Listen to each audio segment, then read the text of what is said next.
اس کتاب کو، اس شخصیت کو ہدیہ کیا بھی جا سکتا ہے یا نہیں کیا جا سکتا ہے؟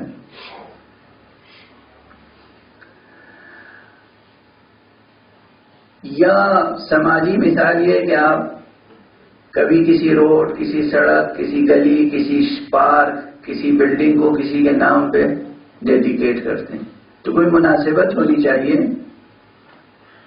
شخصیت کون ہے اور کیا چیز اس کے نام پہ قائم کی جا رہی ہے، کیا چیز منسوب کی جا رہی ہے، انتساب کس چیز کا کر رہے ہیں۔ جب اللہ سبحانہ و تعالی کا نام لینے کا پابند کر دیا گیا، اس کے معنی ہے کہ تم وہ کام انتخاب کرو گے جو کام اللہ کے نام منسوب ہو سکے، یعنی فعل حق ہونا چاہیے، کام حق ہونا چاہیے۔ دوسرے یہ کہ وہ کام بھی جو بظاہر یا فی الواقع وفی نفس الامر حق ہے، برحق ہے، خیر ہے، وہ کام بنیت خیر انجام دیا جائے، یعنی فاعل کی نیت بھی اچھی ہونی چاہیے۔ کبھی ہوتا ہے فعل بظاہر اچھا ہوتا ہے لیکن فاعل کی نیت درست نہیں ہوتی، جس کی مشہور مثال ہے الکلمۃ حق یراد بها الباطل، کلمہ حق ہے مراد باطل ہے، کلمہ حق ہے مراد باطل ہے۔ معلوم ہے نہیں کس موقع پہ یہ فقرہ آیا ہے؟ امیر المومنین علی ابن ابی طالب۔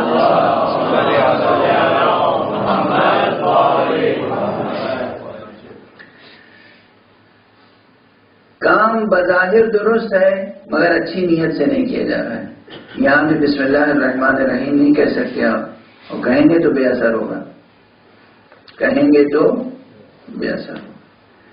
فعل حق ہو، فاعل حق ہو، حسن فعلی بھی ہو، حسن فاعلی بھی ہو، دو حسن چاہیے، حسن فاعلی نیت اچھی ہو، حسن فعلی وہ فعل اچھا ہو۔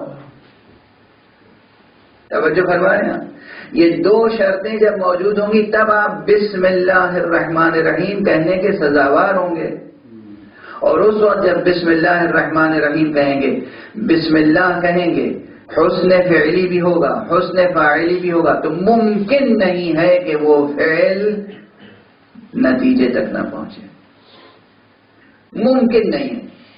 یہ آپ لوح قلب پر تحریر فرمانے، اور اس میں کسی شک، کسی شبہے، کسی رائے، کسی وہم گمان کا داخل نہیں ہونا چاہیے، اور پھر تجربہ کر کے دیکھیں۔ یہ اور بات ہے، ایک یہیں پہ فقرہ عرض کر دوں کہ ہر کام کے کمال کی منزل کو شاید ہم خود نہیں پہچانتے۔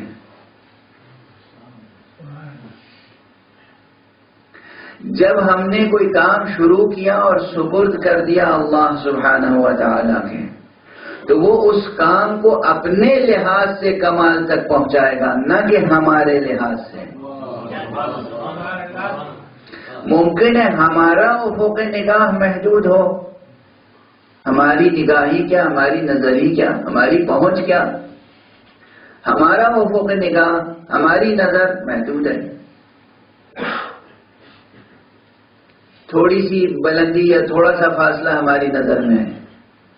پروردگار عالم اپنے اعتبار سے کاموں کو، نیتوں کو، ارادوں کو، وجودات کو درجہ کمال تک پہنچاتا ہے۔ ہمارے لیے مثلا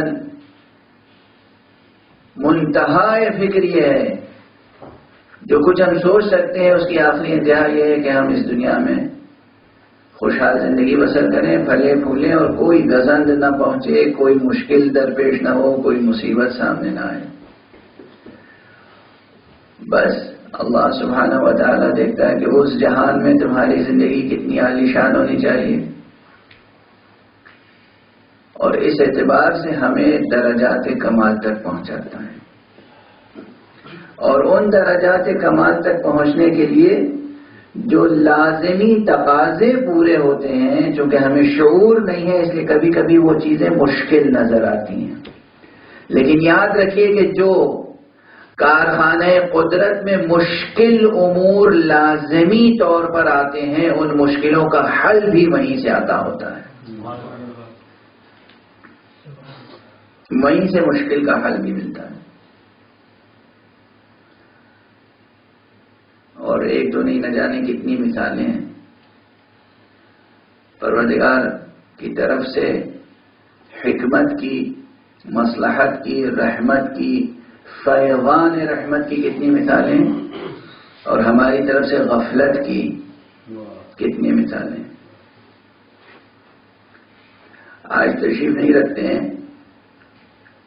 عمران امام صاحب، انہوں نے مجھ سے وعدہ لیا تھا کہ میں ان تقاریر میں اس نئی تھیوری اور نئی ڈسکوری پر بھی بحث کروں گا جو انرجی سے میٹر وجود میں آیا ہے، نور سے مادہ وجود میں آیا ہے۔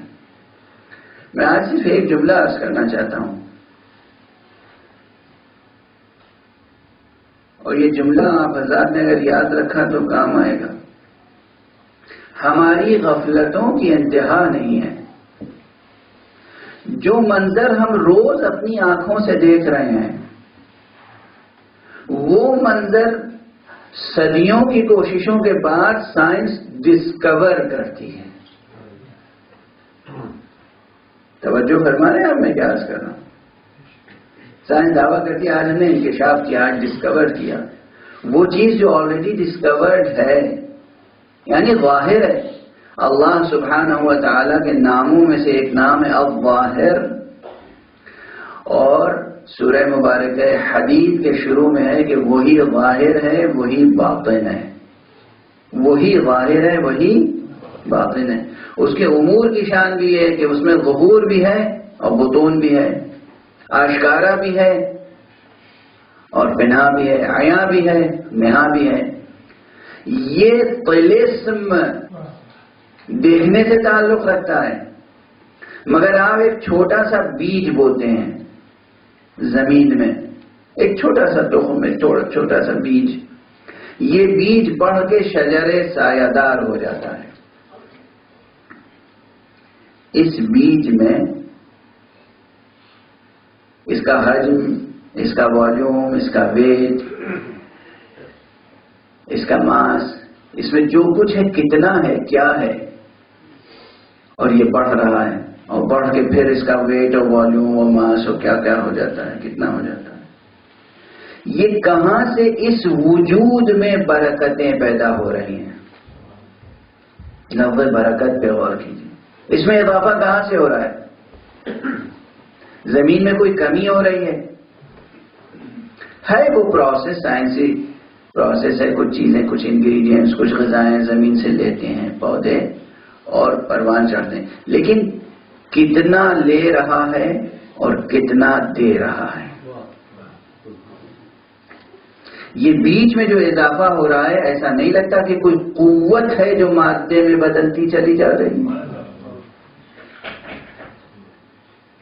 اس اعتبار سے اور بہت سی مثالیں وقتاً فوقتاً عرض کروں گا کہ ہم بہت سی چیزیں اپنی آنکھوں سے دیکھتے ہیں، اس کی سائنسی تعبیر نہیں کر پاتے، اس کی فلسفیانہ تعبیر نہیں کر پاتے، اس کی حکیمانہ تعبیر نہیں کر پاتے، اس کو ڈیفائن نہیں کر پاتے مخصوص ڈسپلن کے مطابق، لیکن بہت سے مظاہر قدرت الہیہ ہم اپنی آنکھوں سے دیکھ رہے ہیں اور غفلت کے ساتھ زندگی بسر کر رہے ہیں۔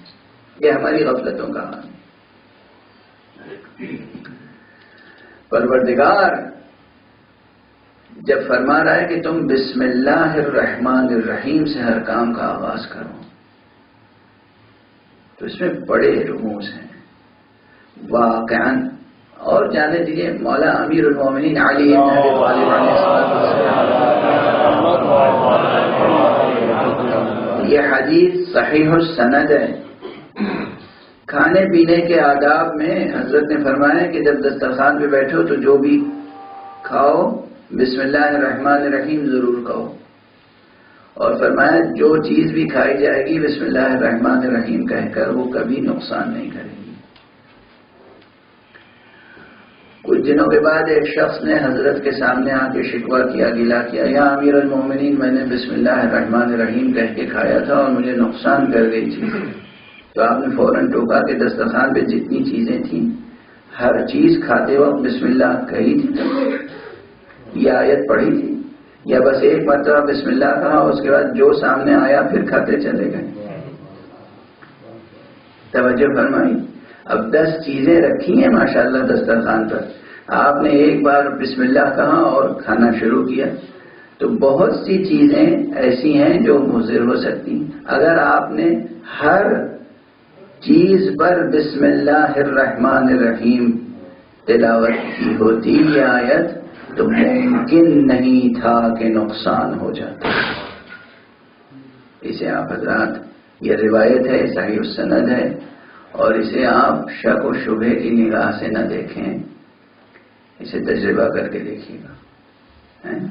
بسم اللہ الرحمن الرحیم کا یہ اثر جو دسترخوان سے وابستہ ہے، ایک اثر.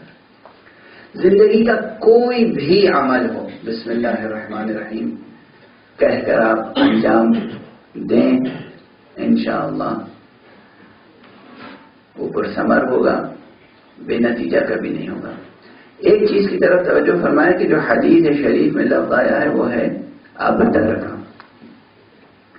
کل امر ذی بال لم یبدأ بسم اللہ الرحمن الرحیم فہو ابتر. ہر کام جو بسم اللہ الرحمن الرحیم سے شروع نہیں ہوگا وہ ابتر ہوگا. ابتر کسے کہتے ہیں؟ اور یہ ابتر کہیں اور بھی آیا ہے قرآن میں. سورہ مبارکہ کوثر میں آیا ان شانئک هو الابتر. دونوں میں ایک بات ہے، کبھی کام ابتر ہوتا ہے، کبھی ذات ابتر ہوتی ہے. کسی کا کوئی کام ناتمام اور بے نتیجہ رہ جائے اور کوئی ذات ہی بے نتیجہ رہ جائے. دونوں میں فرق ہے. وہاں جو کہا گیا دشمنان مصطفیٰ صلی اللہ علیہ وآلہ وسلم کے،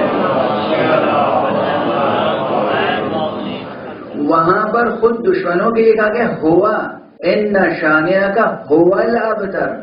آپ کا دشمن خود ہی ابتر ہے، یعنی وہ ذات ابتر ہے، وہ وجود ابتر ہے. توجہ ہے. اس کے اعمال کیا ہوں گے وہ تو الگ رہی بات، اس کا وجود ابتر ہے. وجود کا ابتر ہونا اور کام کا ابتر ہونا، آپ توجہ فرمائیے کتنی بڑی بات ہے. ایک شخص ہے اس کا کوئی ایک کام بے نتیجہ رہ جاتا ہے، ایک شخص ہے اس کا پورا وجود بے نتیجہ ہے. بہت فرق ہے دونوں باتوں میں، زمین تا آسمان فرق ہے. دشمنان مصطفیٰ صلی اللہ علیہ وآلہ وسلم، چاہے اس دور میں ہو، چاہے اس دور میں ہو، چاہے آنے والے دور میں، چاہے وہ القاعدہ کی شکل میں ہو، چاہے داعش کی شکل میں ہو، چاہے کسی شکل میں، ان کا کام ابتر، ان کا وجود ابتر ہے. وقتی طور پر جو ان کی شورشیں ہیں اس سے گھبرائیے گا نہیں، پریشان نہ ہوئیے. یہ بات الگ ہے جس سے جو کچھ حق کی خاطر مدد ممکن ہے کرتا ہے، دم درم سخن ہے. مگر ان کی شورشوں سے مایوس یا ان کی شورشوں سے پریشان ہونے کی ضرورت نہیں. ثبات قدم میں فرق نہ آئے، یقین میں فرق نہ آئے، ایمان میں فرق نہ آئے. خدا پہ بھروسہ رکھیں. دشمنان حق، دشمنان قرآن، دشمنان مصطفیٰ، دشمنان اہل بیت مصطفیٰ صلی اللہ علیہ وآلہ وسلم، ان کا وجود بھی ابتر ہے، ان کا کام بھی ابتر ہے. یہ کہیں کسی نتیجے تک پہنچنے والے نہیں. بسم اللہ الرحمن الرحیم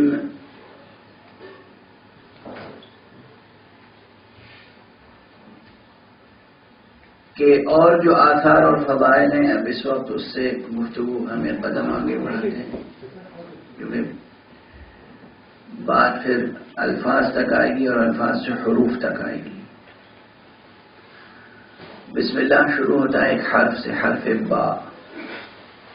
عربی گرامر میں یہ ظاہری گرامر جو نحو کی کتاب میں پڑھائی جاتی